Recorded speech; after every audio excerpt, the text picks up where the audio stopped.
The first flake fell at 6:47 inches the morning. By the time Vivian Hartwell stepped out of the Caldwell Group's executive elevator at 8:12, the city had disappeared beneath 4 inches of white. Chicago in January did not negotiate. It buried you or it didn't, and this particular Tuesday, it was in no mood for mercy. She wore charcoal. She always wore charcoal. A structured wool coat that ended precisely at the knee, calfskin gloves the color of old pewter, dark hair pulled back so tightly it looked architectural.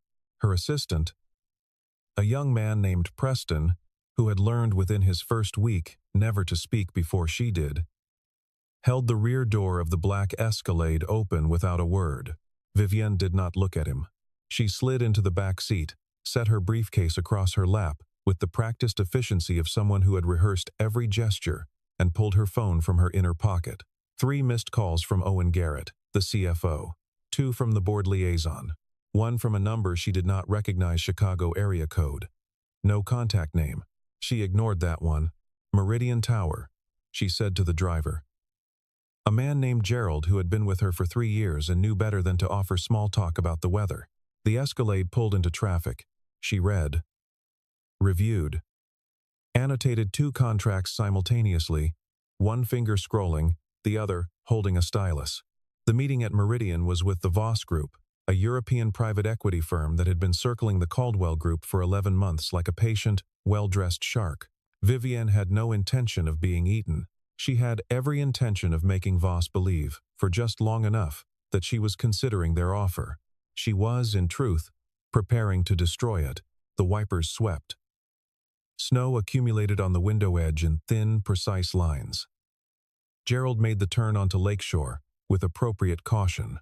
The road was plowed but not salted. The city crews had fallen behind overnight. Vivian was mid-sentence on the Voss counterproposal when the Escalade began to drift. It was subtle at first. A slight delay in response when Gerald corrected the wheel. She felt it in her body before she registered it consciously, a trained animal instinct she had inherited from years of reading rooms, reading people, reading the silences before bad news arrived. Something is wrong, her body said.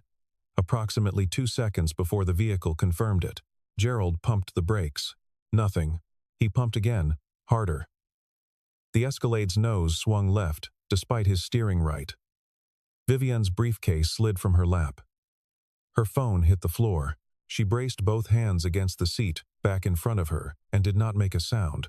Because she did not make sounds, not even in the moments where sounds were warranted. The concrete median barrier arrived with a sound like the world breaking its jaw. The airbags deployed. Her head snapped back.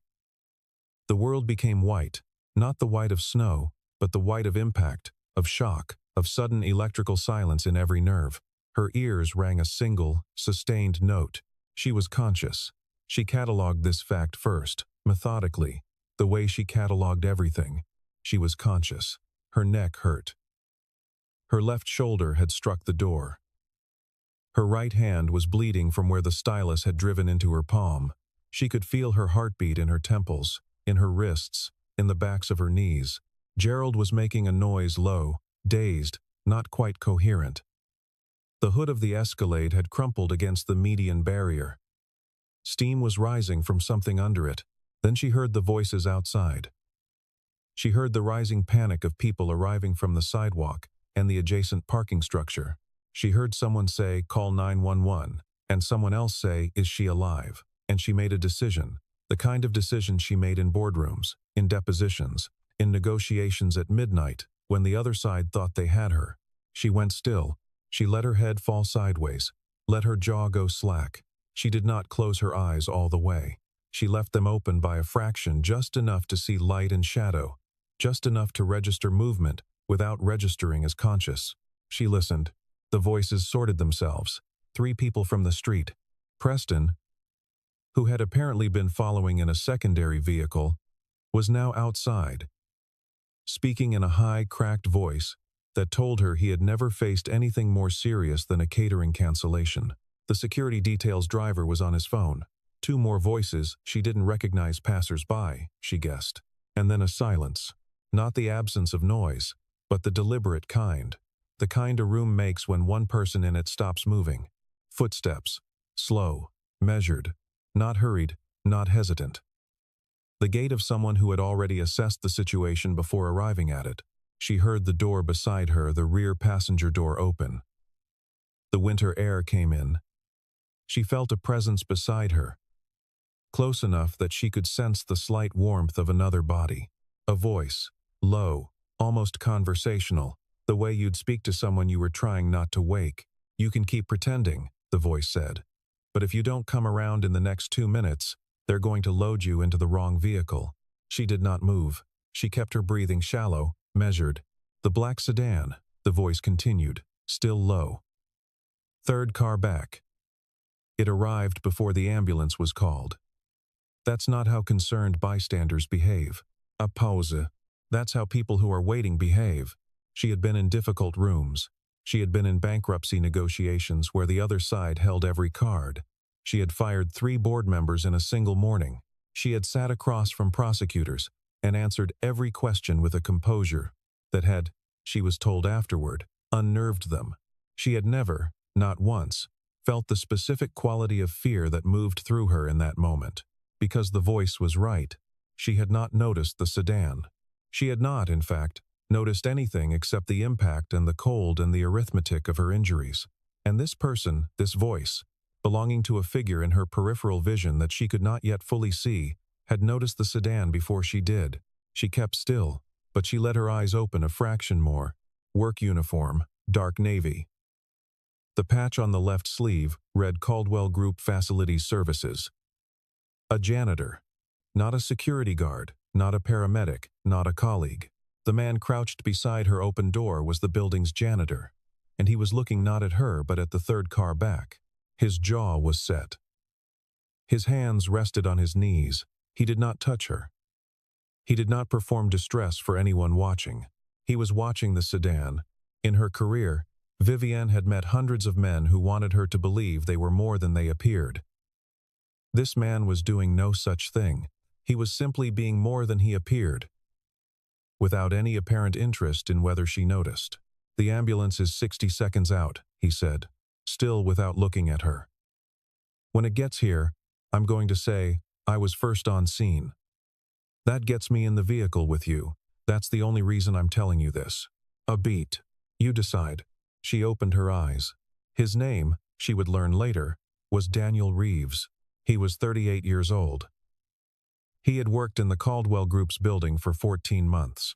His employee file, which she had pulled from HR before the anesthesia wore off completely at the hospital she had called her assistant, from the emergency bay, before anyone noticed she was coherent, contained nothing unusual. Work history prior to employment. Listed as private security consulting, self-employed. Education. Listed as bachelor's degree in criminal justice, University of Illinois. Emergency contact. Sophie Reeves, daughter. Age 7. No red flags, no gaps that couldn't be explained. A man who had arrived quietly and, apparently, intended to remain that way. She had watched him at the accident scene while pretending to be unconscious. He had not stood around. He had not crouched over her performing the concerned citizen routine. He had moved carefully, without drawing attention around the perimeter of the vehicle. He had crouched once near the front left wheel well. Stood, moved to the rear, crouched again. She had heard him say something very quietly to himself that she could not catch. He had looked at the wreckage the way a forensic investigator looks at a scene, not seeing the event, but the architecture of the event. Not the crash, the cause. When the ambulance arrived, he had presented himself to the paramedics with an economy of language that she recognized as practiced. First on scene, name and badge number provided, accompanying the patient. The paramedics, busy with their protocols, had accepted this without challenge. He sat across from her in the ambulance on the fold-down bench seat, his back straight, his hands on his knees, his eyes moving between the equipment and the rear windows. She lay still. She breathed. She watched him through nearly closed lids. He identified the modification on the 4th minute of the drive. She did not know what it was. She saw only that he leaned forward slightly, focused on something near the IV stand mounted to the sidewall, and went very still. His expression did not change. He looked the way she looked when she spotted a fraudulent figure buried in a 1,200-line spreadsheet. Not alarmed, but confirmed. He reached into his jacket pocket and produced a small multi-tool, the kind hardware store employees clip to belt loops. He opened it to a narrow flat blade. In 2 movements, precise and unhurried, he removed something from the IV apparatus and slid it into his breast pocket. He sat back, replaced the multi-tool, looked out the window.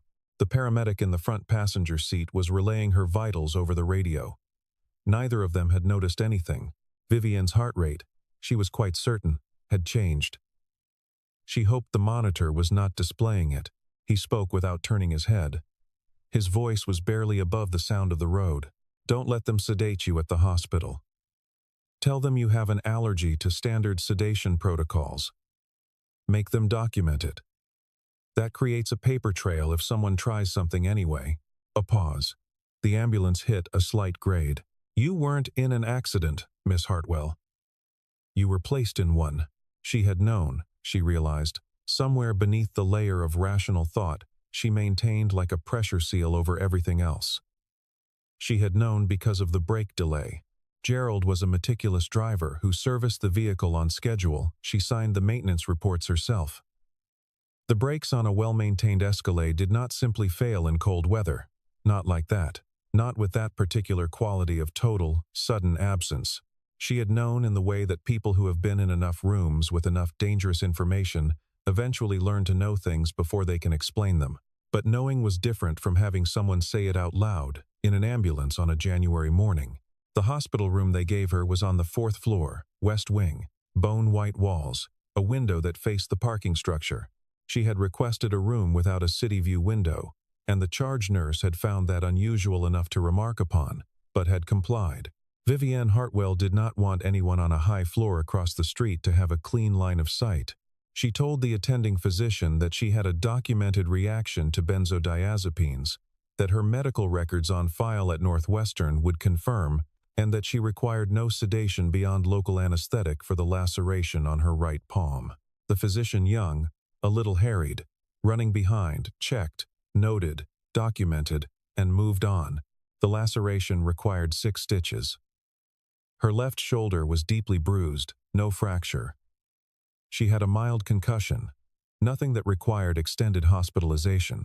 She asked to be monitored overnight for observation. The physician agreed. She asked that visitors be limited to individuals cleared by her executive assistant. The charge nurse noted it. Daniel Reeves sat in the waiting area outside her room for 4 hours. She knew because Preston, who had arrived, pale and chastened, within 40 minutes had reported it to her in a whispered briefing at her bedside. He described the janitor's presence with the mild bewilderment of someone who did not know what category to place it in. He just sits there, Preston said. He told the desk nurse, he's making sure nobody tampers with the room access log. Is he right to be? Preston blinked. What? Is he right to be concerned? Has anyone attempted to access this room who wasn't on my approved list? I don't actually know. I didn't think to. Check the log. Bring it to me. Preston left.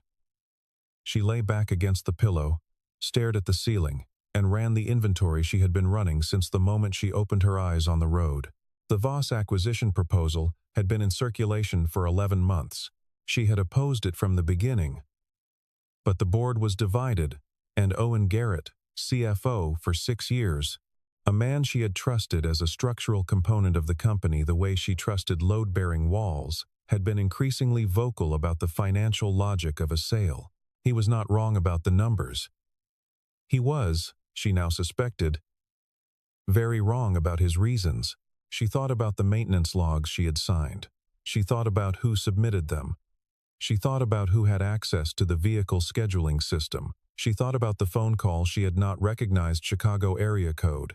No contact name. She thought about the IV apparatus in the ambulance, and the item that Daniel Reeves had removed from it and placed in his breast pocket. She pressed the call button for the nurse. I need pen and paper, she said when the nurse appeared. And I need the name of the head of hospital security. She did not sleep. Not because of pain, the ache in her shoulder was manageable, nothing compared to the quarterly reviews where she had sat for 11 hours in rooms that ran out of coffee, but because sleep required a cessation of attention she was not prepared to grant. At 2:17 inches the morning, the door to her room opened. She closed her eyes, regulated her breathing, kept her hands still. A figure entered. She heard the door close, heard footsteps, careful, soft-soled, trying to be quiet. Not a nurse's footstep pattern. Nurses entered rooms with a particular professional directness.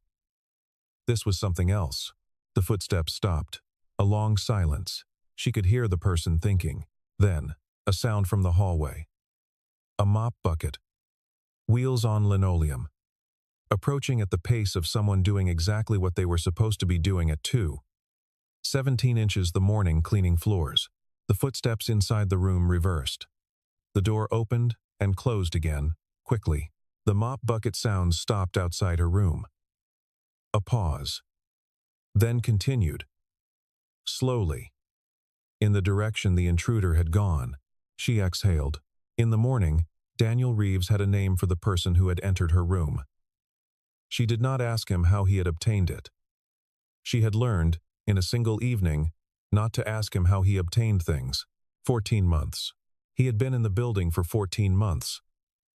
She had walked past him, she was certain of it, dozens of times. Perhaps hundreds. She did not remember his face, and this bothered her less than she expected. She was not a person who remembered the faces of people who cleaned floors. She was not proud of this. She simply acknowledged it as a feature of the person she had become. She spent the second day at the hospital in a controlled, deliberate excavation of the previous year. Not of her own decisions, those she could account for with precision, but of the decisions made around her, the ones that had required her sign-off but had been prepared by others. The maintenance logs, the IT security upgrades, the vehicle rotation schedule, the board meeting minutes that had moved from weekly to bi-weekly, a change Owen Garrett had proposed as an efficiency measure. She had approved it. She had approved dozens of things that, individually, were invisible, and that together, she now saw, had the shape of a carefully constructed perimeter. Daniel came to her room at 10 in the morning with coffee from the hospital cafeteria, black, no sugar, which she had not told him she preferred, but which was correct, and a folded sheet of paper that he set on her tray table without ceremony. She opened it. It was a timeline. Handwritten. Dates in the left margin, events in the center column, notation in the right. Clean, precise. No abbreviations she couldn't immediately parse. It covered 16 months. The Voss Group's first approach was noted. Below it, the date Owen Garrett had opened a secondary brokerage account, which she confirmed from memory was real because she had seen the filing as a disclosure 2 quarters ago and had accepted his explanation that it was a personal investment account required by his wife's estate management. Below that, the date the building's vehicle maintenance contract had been quietly renegotiated by the procurement office, which reported to a vice president who reported to Owen Garrett. Below that, 3 dates she did not recognize. "What are these?" she asked. "Access events," he said.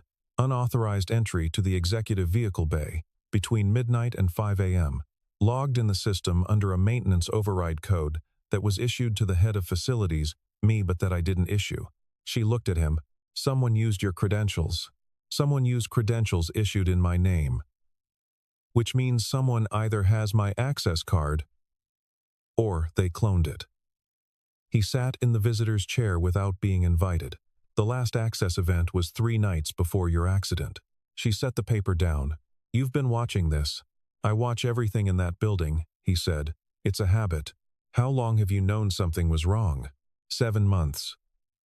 He paused. "I wasn't sure it was going to go this far." She wanted to be angry at that. The anger was there, compressed somewhere below her sternum, but she recognized that anger in this moment would be indulgent, and indulgence was a luxury the situation did not permit. "Tell me about Owen Garrett," she said. "Tell me what you already know," he said, "and I'll fill in the parts you don't." She found out the rest in pieces. Not from him directly, she was discovering. constitutionally opposed to explaining himself, but from sources she trusted, and that trusted her. Her general counsel, who made 3 calls on her behalf before lunch, a contact at the Illinois Department of Financial and Professional Regulation, who owed her a favor from a securities matter 4 years prior, and a retired federal investigator named Bernard Cho, who had consulted for the Caldwell Group's legal department and who, when she described the situation in clinical detail, said, "The man you're describing sounds like Daniel Reeves. I haven't heard that name in a long time." The shape of him that emerged. 14 years with a private intelligence firm that contracted with Fortune 500 companies and 2 federal agencies whose names Cho did not say out loud. Specialist in internal threat identification, the kind of work that has no official title and no public profile, and that exists specifically because most organizations, at sufficient scale, eventually generate their own predators. His record was, by Cho's account, exceptional. Not celebrated exceptional things in that field were not celebrated. They were quietly noted by people who understood their value.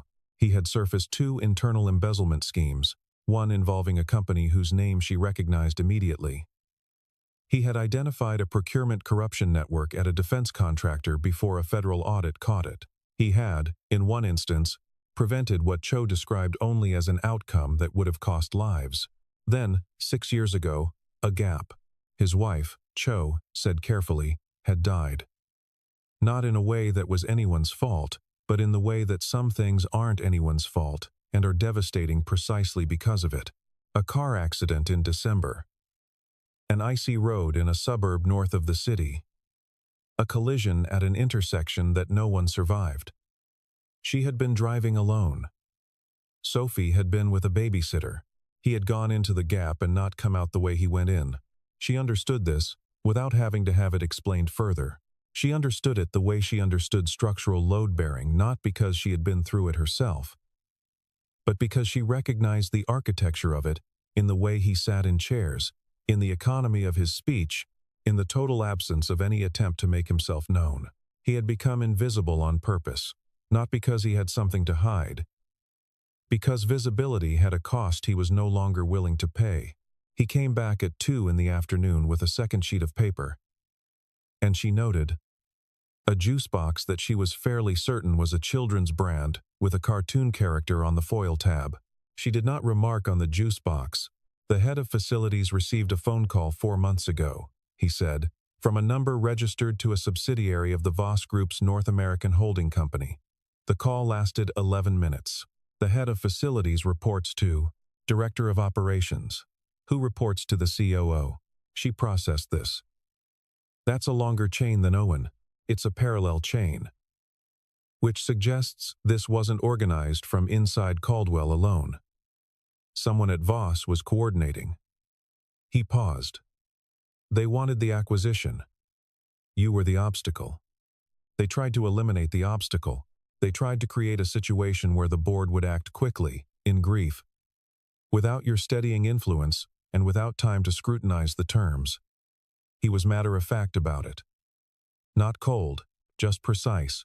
The sale was designed to happen in the window between your death and the appointment of an interim CEO, 48 to 72 hours. The motion was already drafted. She was quiet for a long moment. "How do you know about the motion?" "Because someone left the document open on a screen in a conference room on the 14th floor at 11:45 on a Sunday night. And I was cleaning that floor." She closed her eyes briefly. "Opened them. They didn't see you." "People don't see me," he said. "That's the point." She checked herself out of the hospital on the morning of the 3rd day. She told the physician she felt well. She told Preston to have her car the secondary vehicle, not the Escalade, which was evidence brought around. She told her general counsel to arrange a meeting with the board's independent directors, the 3 members not aligned with Garrett's faction, for 4 o'clock that afternoon. She told no one else. Daniel had, in the 2 days since the accident, assembled a file. She did not ask him where or how. The file contained the following: camera footage from the executive vehicle bay on the 3 nights marked on his timeline, which showed a figure in a maintenance uniform That was not Daniel entering the bay with what appeared to be standard equipment. Maintenance logs with override codes, traced to a credentials clone that had been obtained by physical duplication of the facility's access card. The card had been briefly removed from Daniel's locker, which he had noted as a locker access event in his own running log 3 weeks prior. Financial records, obtained through a source he declined to name, showing a series of transfers between Owen Garrett's secondary account and an LLC registered in Delaware with a Voss Group connection, and the item he had removed from the ambulance's IV apparatus, which he had delivered to an independent pharmacological testing service that provided a written analysis of its composition. It contained a sedative compound, not a fatal dose. A dose calibrated, the report said, to produce prolonged unconsciousness consistent with head injury complications. She would have been unconscious, in a hospital bed, unable to challenge anything the board decided. She read the report 3 times. She was not prone to feeling cold in ways unrelated to temperature. She was cold now. He had assembled all of this quietly, without instruction from her, while ostensibly being a man who cleaned floors. He had done it with the focused, unhurried competence of someone who had been building exactly this kind of file for 14 months and had simply been waiting for the event that made it necessary to act on. She thought about the black sedan, 3rd car back. She thought about the word waiting. Who in the black sedan? She asked. A contractor, he said. Not someone with a Caldwell Group connection. For hire. Brought in from outside specifically, so there would be no internal fingerprints, and the contractor is currently in a conversation with federal authorities, he said. They were identified by plate and followed to a motel in Wicker Park. The gentleman who arranged that conversation asked me not to disclose his name. She studied him. You have active federal contacts. I have relationships from a previous professional life, he said, that I prefer not to discuss. But you're using them. I'm using them carefully, he said. There's a difference. She said nothing for a moment. The car moved through city streets that were no longer white. The snow had been plowed to gray ridges along the curbs, and the bare trees stood in the cold with a particular winter dignity that she had always found more honest than spring's performance. You could have gone to the authorities the moment you saw the documentation, she said. You didn't have to wait for the accident. No, he agreed. So why? Because I didn't have enough to constitute evidence, he said.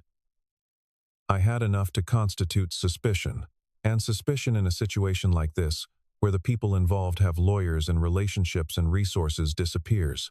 A pause. I needed them to act. Once they acted, the evidence existed. She considered this. You used me as bait. I put you in a position to defend yourself, he said evenly. That's different. She turned to look at him. He was looking out the window at the gray city. Is it? She asked. You survived, he said. And you're not unconscious in a hospital bed while your company is sold over you.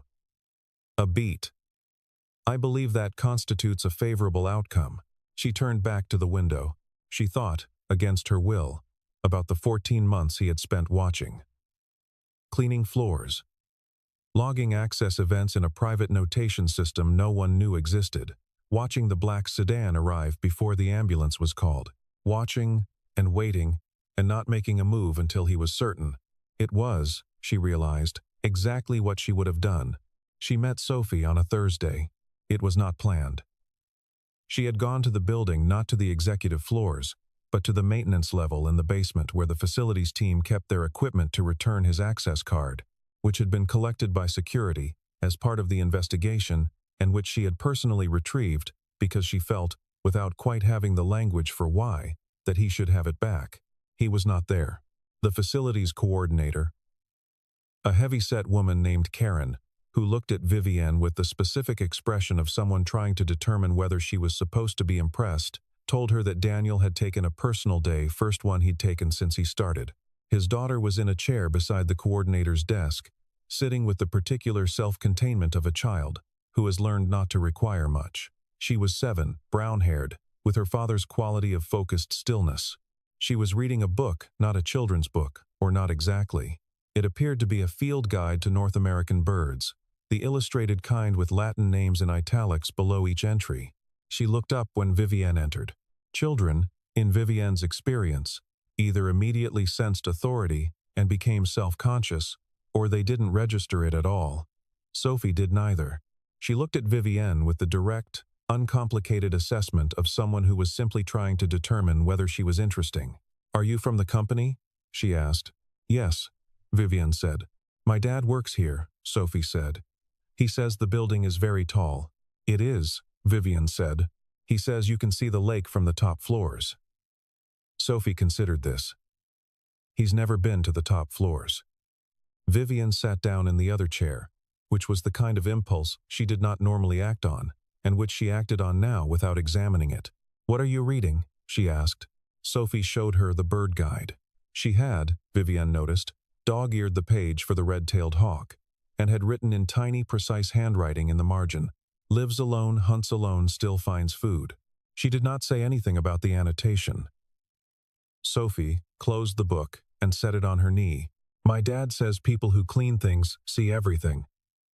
Sophie said, "Does he? Because nobody watches the person cleaning the floor." She said it simply, as a fact she had been told and had retained as obviously true. "So, you can watch everyone else." Vivienne was quiet for a moment. "Your father is very good at his job," she said. Sophie nodded without particular pride, just acknowledgement. "He's good at all his jobs," she said. "He says the important thing is to do the job in front of you, not the one you used to have." The coordinator was pretending to type something. Vivienne looked at the child at the bird guide on her knee, at the annotation she had made with her small, precise handwriting, and at the straightness of her back in a plastic chair, while she waited for her father with no apparent impatience or complaint. She thought, "Lives alone, hunts alone, still finds food." She thought about a man who had walked away from a career built on knowing everything, and had rebuilt himself as someone no one looked at, so that he could continue to know everything, but this time on his own terms and for his own reasons. And she thought about what it had cost him, and what it had produced, and about the particular kind of strength it takes not to announce strength. Sophie looked at her again, with those direct, uncomplicated eyes. "My dad says he can always tell when someone is lying," she said. "He says their breathing changes, or they go very still, or they try too hard to be normal." A pause. "He said the same thing happens when someone is pretending to be hurt but isn't." Vivienne looked at her steadily. "Smart man," she said. "He knew," Sophie said simply. "From the beginning, he just waited for you to decide." She did not tell him she had met Sophie. She did not tell him about the bird guide, or the annotation. Some things are better kept. She told him the board meeting was at 4. He arrived in his work uniform. She had not told him to change, and he had not asked whether he should. He carried a manila folder and a portable hard drive, and he sat in the back row of the boardroom, on the 22nd floor where the independent directors were already assembled, and he did not speak. The room was all glass on one side. Chicago spread out below and around it, still gray, the lake visible as a flat pewter line at the edge. Vivienne stood at the head of the table and looked at the people in their chairs and assessed, as she always did, who was afraid. Owen Garrett sat at her left. He had been informed of the meeting agenda, standard quarterly governance review, board communication protocols, and had not been told anything else. He was 61, silver-haired, with the comfortable authority of a man who had held CFO positions at 3 major companies and had been made to feel, across that career, that his judgment was structurally sound. He looked at her. She looked at him. He was the first to look away. She began with the quarterly report. She was thorough. She was meticulous. She let the room settle into its ordinary rhythms, the legal pad notations, the glasses of water, the slight throat clearing of people who had been in too many meetings and had developed physical vocabularies of mild boredom. Then she said, "I want to discuss the Voss acquisition proposal." Garrett straightened slightly. She saw it a small, involuntary adjustment, the body betraying what the face was working to conceal. "I think," she said, "we should look at the timeline of the proposal and some related events." She nodded to Daniel.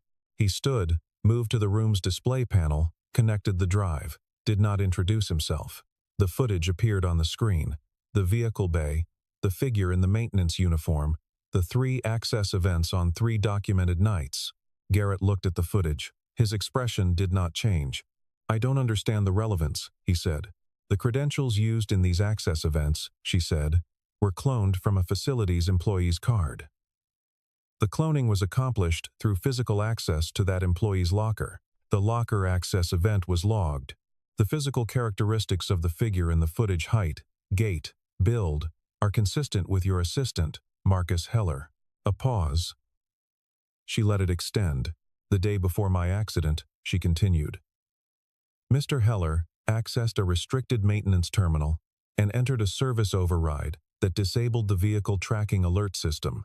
The override was entered using credentials belonging to the head of IT security, whose workstation Mr. Heller visited 2 days prior under the stated purpose of scheduling a security upgrade review.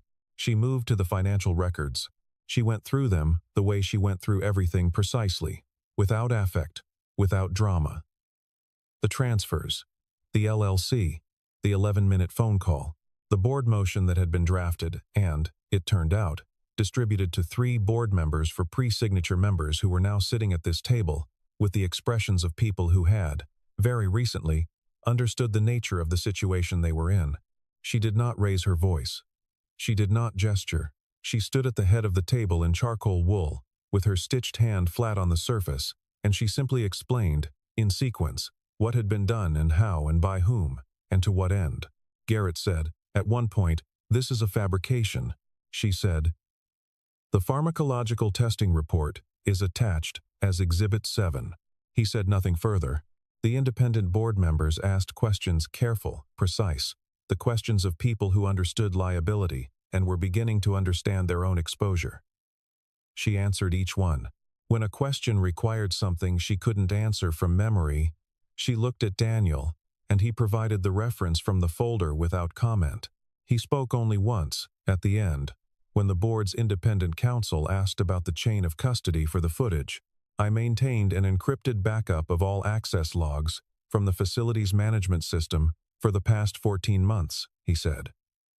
"The original logs are on the building's server, time-stamped and intact. The footage was pulled directly from the security archive and has not been edited. The hash values are in the exhibit." The counsel looked at him. "You maintained personal backups of building security logs." "I maintain records of things I observe," Daniel said. "It's a habit." A pause. "Who are you?" the counsel asked. "I clean floors," Daniel said. On the 14th floor, I noticed a document open on an unattended screen. "That's documented in my personal log, Exhibit 12. The counsel looked at Vivian. She looked back. She said nothing. Owen Garrett was removed from the building by security at 5:48 p.m. He went quietly. She had expected that men of his type always went quietly when the arithmetic was complete and there was nothing left to calculate. Loud exits were for people who still believed they had an audience. Owen knew, by the time he stood, that the audience was gone.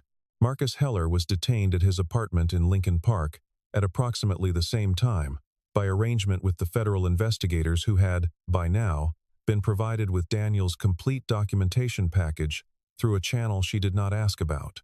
The contractor from the Wicker Park Motel had already been in federal custody for 36 hours. The Voss Group's North American representative issued a statement through legal counsel indicating that the company had no knowledge of or involvement in any activities that could be characterized as harmful or illegal. She filed the statement in a folder labeled Exhibit 15 and forwarded it to her legal team. The story reached the financial press within hours. She did not speak to anyone. She issued a brief written statement through the company's communications office, prepared by her general counsel, confirming that a governance investigation was underway and that she had the full confidence of the independent board. It was 4 sentences. She went home. Her apartment was on the 41st floor of a building on Michigan Avenue. She had lived there for 6 years and had made it, over those years, into a place that looked exactly like a CEO's apartment in a magazine feature and felt almost entirely empty. This was not a new observation, but it arrived with unusual clarity that night. She stood at the window with a glass of water, not wine, not anything more complicated, and looked at the city below, which was doing what the city always did, continuing, indifferent, generating light and noise and motion, and not caring at all about the mathematics of what had just happened in a glass-walled boardroom on the 22nd floor. She thought about the IV apparatus, about the sedan, about the timeline, about the fact that she had walked past Daniel Reeves dozens or hundreds of times in 14 months and had never seen him, and that he had seen everything. She thought about Sophie's handwriting in the margin of the bird guide. Lives alone, hunts alone, still finds food. She was going to have to become a different kind of person, she understood. Not different in the ways people meant when they said that softened, warmed, improved by adversity into some more agreeable version of themselves. She had no interest in becoming agreeable, but different in the way a structure must sometimes be rebuilt after it has revealed the flaw in its own foundation, not weaker for having been taken apart, but more precisely engineered. She set the water glass down on the windowsill and went to her desk and began to write a memo. It was addressed to the board. It outlined the restructuring of the company's internal security protocols, not the IT security, which was already being reviewed, but the governance security, the human architecture, the assumption that every person in a position of trust had been vetted adequately, and the organizational culture that had made it possible for a CFO to pursue a conspiracy for 14 months without detection. She wrote for 2 hours. The memo ran to 9 pages. She did not mention Daniel once. In the morning, she went to the building, not to the executive floors. She went down. The maintenance level had the particular atmosphere of a space that exists below the threshold of institutional attention. Fluorescent lighting, concrete floors, the smell of industrial cleaner and old machinery, the sound of equipment running on schedules that no one upstairs thought about. There was a quiet competence to it that she found, unexpectedly, more comfortable than the glass and steel above. Daniel was there. He was restocking supply carts for the morning shift, working with the same economy of movement she had now come to recognize as simply how he did everything. Exactly, without waste. He saw her. He did not appear surprised. She stood in the doorway. "I want to offer you a position," she said. "Head of Internal Security. You'd have resources, staff, direct access to the board. The salary would be—" "No," he said. She had expected this. She had not prepared for the abruptness of it. "I haven't given you the terms. I know what the terms would be," he said. He set down the supply box he was carrying, turned to face her. The terms would be visibility, a title, an office, a calendar full of meetings and reporting requirements and institutional relationships that would require me to be, publicly, a person with a role. She waited. "Sophie starts 2nd grade in September," he said. "She's in a school 12 minutes from my apartment. I drop her off at 8:15 and I pick her up at 3:30. Every day." A pause.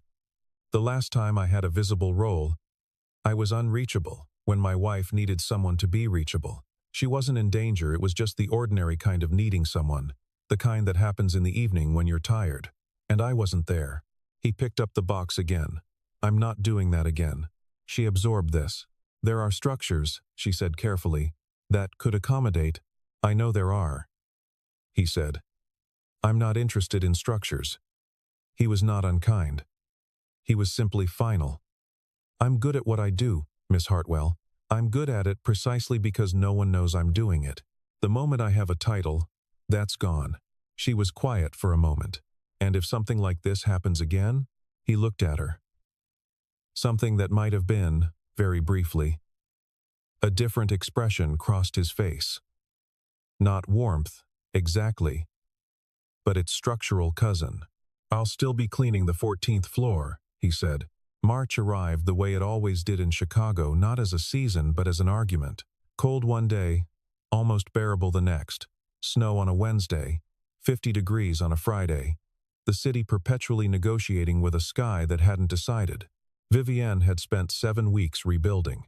The governance restructuring went to the board in February.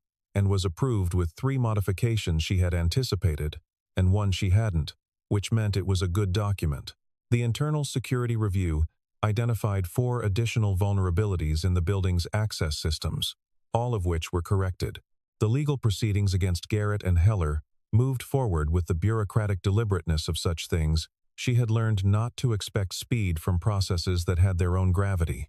The Voss Group withdrew their acquisition interest formally in late February. Their legal statement used the word regrettable 4 times, which she found satisfying in a way she did not share with anyone. She made 3 changes that were not on any board document. The first, she engaged the same independent pharmacological testing service through a separate account and retained them on an ongoing basis to conduct random verification testing of the company's facilities and medical protocols. The contract was structured so that the testing was anonymous and the service reported to no one but her.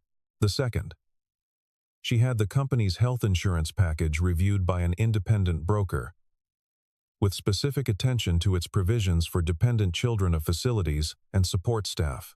The review identified 11 gaps. She directed HR to close all 11. The third was a scholarship. It was administered through the company's community foundation, which handled dozens of similar grants, and it was structured as a merit and need award for children of company employees at all levels, with priority given to single-parent households. The first award, for the upcoming academic year, was granted to a 7-year-old girl named Sophie Reeves. She did not tell Daniel about it. She knew he would find out. He found everything out.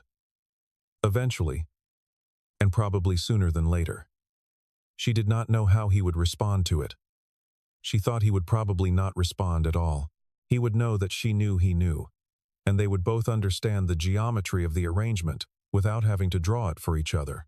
She was beginning to find this economy of mutual comprehension, she realized, restful. The morning she saw them in the park, she was not looking for them. She had taken to walking in the mornings not because a doctor had told her to, not because of any resolution she had made, but because 6 weeks of deliberate rebuilding had produced, as its unexpected byproduct, a willingness to spend 20 minutes being somewhere without a phone in her hand. This was not comfortable exactly. It was, she thought, something adjacent to useful. The park was 3 blocks from the Caldwell building. It had a small pond, still half frozen in March, and a series of benches occupied at this hour mostly by dog walkers and a man who sold coffee from a cart and seemed to know everyone who passed. She saw Sophie first. The girl was at the pond's edge, holding a piece of bread and watching the ducks with the focused attention she apparently brought to most things. Daniel stood behind her, hands in his jacket pockets, looking at the same pond, not at his phone, not at the path behind him. At the pond, at his daughter. At the small ordinary theater of ducks and bread and early March light. He was not watching for threats. He was not cataloging. He was simply there, standing behind his daughter while she fed bread to ducks. In a city that was beginning, slowly and with considerable reluctance, to remember that spring was eventually going to arrive. She stopped on the path. He turned, not startled, but with the particular quality of a person who registers presence without alarm. He saw her. She was perhaps 30 feet away. She did not move toward him. He did not move toward her. Sophie, intent on the ducks, had not looked up. He held her gaze for a moment. Then he did something she had not seen him do. He gave a very small, very deliberate nod. Not a greeting exactly. Not acknowledgement of debt or thanks or professional conclusion. Something more precise than any of those. She understood it the way she understood the things he said, not by parsing, but by the pattern. It meant, "I see you. You are counted. That is enough." She returned it. One small, deliberate nod. Sophie threw the last piece of bread. The ducks argued over it briefly. She dusted her hands on her jacket with a practical satisfaction, turned to her father, and said something Vivienne was too far away to hear. He looked down at his daughter. He said something back. Sophie took his hand, and they turned and walked in the opposite direction along the pond path, and Vivienne watched them until they were out of sight. The coffee cart man was watching her from his position 20 feet away. He had the look of someone who had decided not to say anything, but who was composing the story he would tell later. She walked past him toward the building. The snow, she noticed, was gone from the park entirely. What remained were the last gray remnants along the shaded northern edges of the benches, thin and retreating, already losing the argument. The pond reflected the sky. The sky was the particular white of a March morning that hasn't decided yet, not winter and not spring.